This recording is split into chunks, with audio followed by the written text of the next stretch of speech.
しましたよ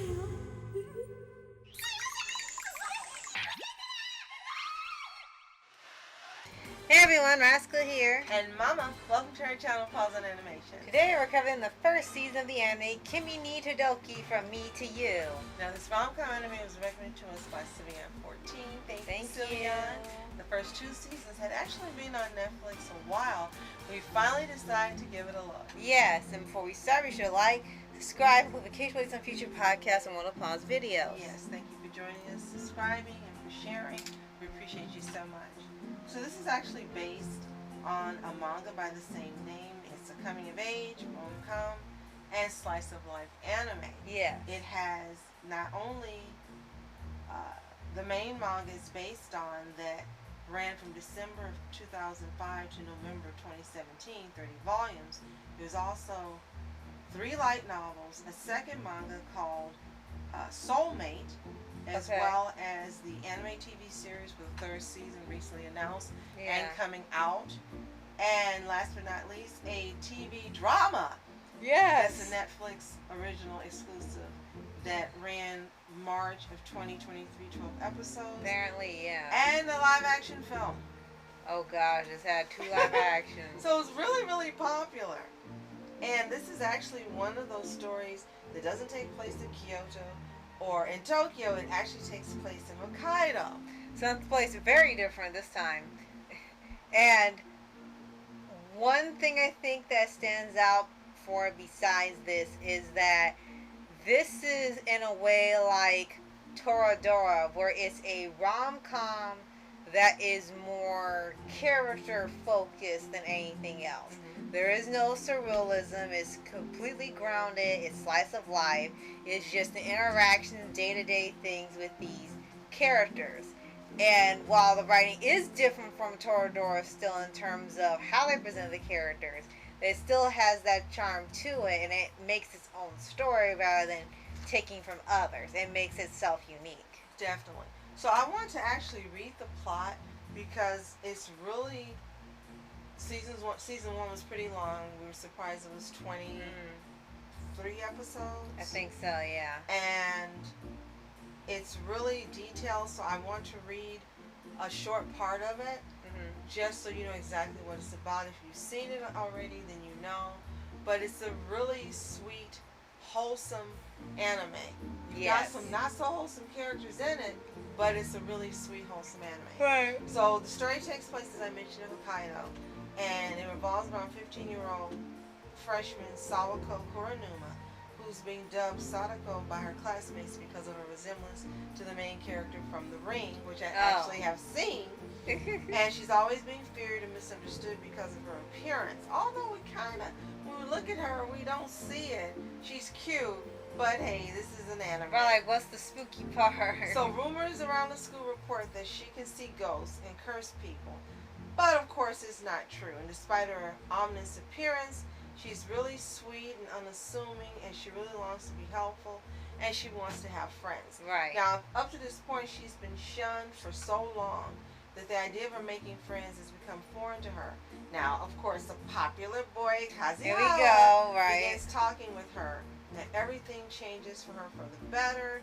She finds herself in a new world, making friends eventually not only with Kazuhawa, but with 2 girls that are absolutely hilarious and sweet as well. Right. And slowly but surely, she makes friends, she gets her own little tribe, and she starts to fall in love with Kazuhawa, which we knew was going to happen. Right. And I think another endearing thing about this is, I think, the character interactions. While I make comparison to Toradora because they have similar ways of writing this type of rom-com. And while Toradora focused on the characters in terms for the drama and everyone interacting with each other hinged on the development, this one hinged development for just, what's her name again? I'm so sorry. The main girl. Sawako makes her up. Sawako, what makes her really different from majority of these protagonists is that usually you have a gloomy character and they kind of stay gloomy and glass is half empty, end of the world, everything. And for here, she has the appearance of that. She has doubts, but she's always talking about how she really wants to make friends, and she's really a cheery person. She's just a little nervous and everything. And then as time goes on, when things start to improve and she's finally making friends, she's getting more involved, the rumors start to go away and there's a change in it. She's actually saying how happy she is that the changes are happening, and she can see that her life and situation is changing, and she's really happy rather than just being gloomy and just talking about the end of the world and everything. She's always just really happy and telling you like she can see all the things in lives that are changing. Except during a few episodes where there's some hiccups because there were rumors. More rumors started, and she, in her mind, was hurting the people she's becoming friends with, and she didn't want them to be associated with her and ostracized, so she pulled herself away. I hated those episodes. Oh no, because and they I were was longest. like, no. Don't destroy the Her progress. happiness is gone, and her happiness is gone. I didn't want her to stop talking to any of them, and I could not wait for that to resolve because I was not liking those episodes. Oh no. So once we got over that hump, and they told her, know that that's not going to happen, and we're your friends, and don't believe that, and don't pull away again, and don't go back into your shell. Right. And I was really happy because I knew we were past that garbage, because I was not happy. I said, no, we're not going here again. Right, because that would have made us want to quit. Yes. And another thing is that when she makes the first two friends there, it's hilarious because they were ones that sort of thought other things of her. They were two of those people that thought she was cursing everything, or were slight bullies. And I say slight because they weren't like aggressive and mean spirited, but they just kind of said some smart ass things to her and try to talk down to her a bit. And then when she told them, oh no, I think you're really cool people, and you're really sweet, and I see how you take care of this person, and then one of them starts crying, and then they all become friends. They see they were wrong about her, and it's one of the funniest things. Oh my gosh, she's sweet! So let's quickly go through these characters, because you can't help but love everyone but that girl. We'll talk about her quickly. And the voice actors. It's got a spectacular dub cast. And some of them we didn't realize or recognize the voices because they were doing slightly altered versions versus other characters they've done. Really happy to learn that some of our favorites are in here. Right. Sawako is voiced in English by the two main characters voiced by people we don't know. Zanzi Hon and Kazuha was voiced by Koi Dao. I don't know either one of them. So let's get to the two friends we were talking about. Ayana Yano is voiced by Erica Mendez. And she's the one who has the boyfriend that's in college that turns out to be a jerk. Of course. And she breaks up with him. So we're really happy that she broke up with him because... We only saw him once, and it was like, that was enough. And she made the first of her true friends, Chizu, or Chizuru Hoshida, voiced by Morgan Berry. Yes. And I was hoping you recognized that it was your girl, Moroha. Yes, and she sounds exactly the same here as she did in there. She's crazy. And you can't help but loving both of them. But Chizu's dumb because her friend Ryu has been in love with her forever. And Sanada, is voiced by Ray Chase, by Tengen, and Sukuna, and so many more. Right. And he's been in love with her for the longest, and we find out so has his older brother. It's like, oh no. But Chizu is so clueless, she doesn't realize that he's in love with her. But you absolutely love her. She's tomboyish, she's loud, but both of them are loyal to Sawako. Yes. And you're so happy they're friends. And then you have Kazuichi Arai, or Pen. He's voiced by Keith Silverstein, so that was wow, big one, also. Yeah. And he's the crazy but homeroom teacher that drives everyone crazy and gets on their nerves. Right. He's not a bad guy, he's just irritating. Right, and you're thinking, oh, he's like a student teacher or something, where someone that's really young teaching a class, and they work as a teacher. No, this is a little bit of an older man, and he's acting like this. It's like, I see why I want to hang out with you. And then you have Kurumizawa, who's the girl I was talking about. Oh no. And she's voiced by Kaylee Mills, and she pretends to be friendly and sweet, and she's known Kazuhawa for a while, but she's really an itch. Oh and no! Oh she's no! horrible to Sawako, and I couldn't wait till she got her comeuppance. And even after all this, Sawako was still kind to her. Right. And she could see that she wasn't bad as she thought, but she wasn't going to admit it. We have Kento Miura, who's the guy who sat next to Sawako at the beginning of the second year, voiced by Landon McDonald. Yes! And we all know him for many, many roles. And those are the main ones that I wanted to mention because they kind of become her little clique. Right. And again, this is just so wholesome. Just great storytelling. You get drawn into it immediately.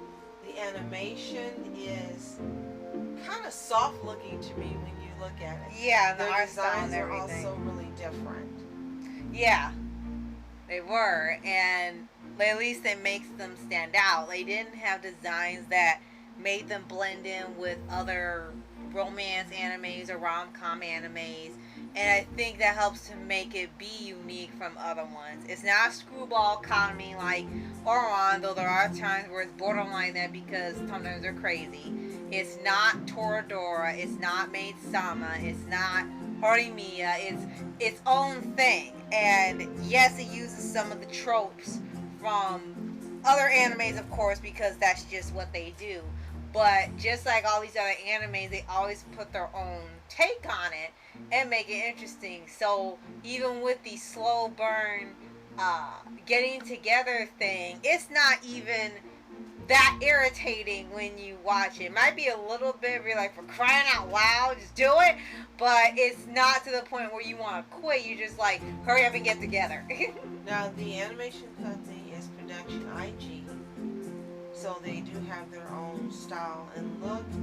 They have done animation for some others.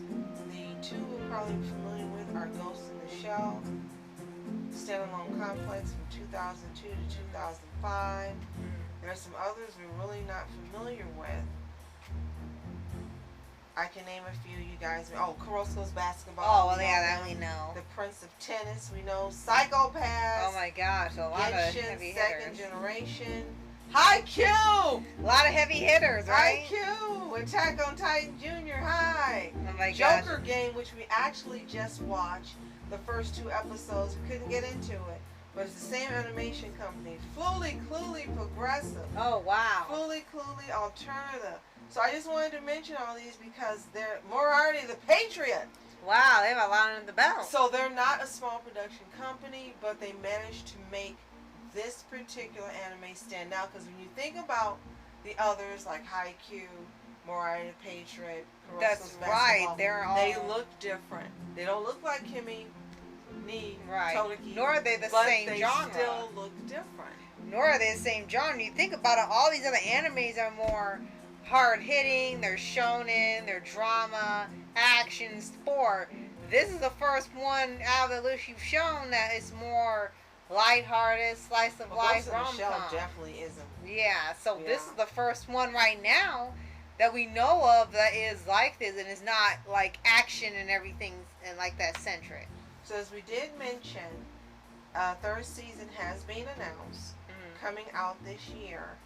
In August, I believe. And really excited about that.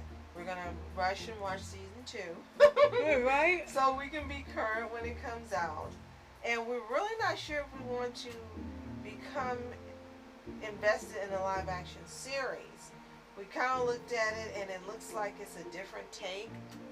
It looks versus like it. What the anime is about, including being older. Yeah, a little bit. If you guys have actually seen the live action series and recommend it, let us know in the comments and we will check it out. Right. But at this time right now, we've only seen season 1. We'll be watching season 2 and we'll cover that for you as well. So if you've seen Kimi Ni Todoke From Me to You, let us know in the comments. Do you like it? Do you love it? We know you love it. And if you haven't seen it, it's available on Netflix to stream along with season 2. Watch both before the third season premieres, because from what we understand, the third season is they actually are now officially a couple, and we get to see Right. how life is going to be from them being together as a couple. Yes. And canon Right. is going to be Finally. the ship. Finally. So it's going to be fun to watch. Right. And if you haven't already, subscribe for updates and weekly videos for anime series, anime shows, and all things animation. Absolutely. And we forgot to mention Kazuhawa is so cute. And he and Sawako really mesh together.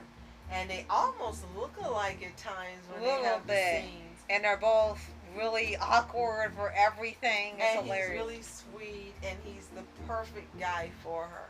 Right. So this is just, again, the perfect little story. And thank you for joining us for this podcast and for subscribing and sharing our videos.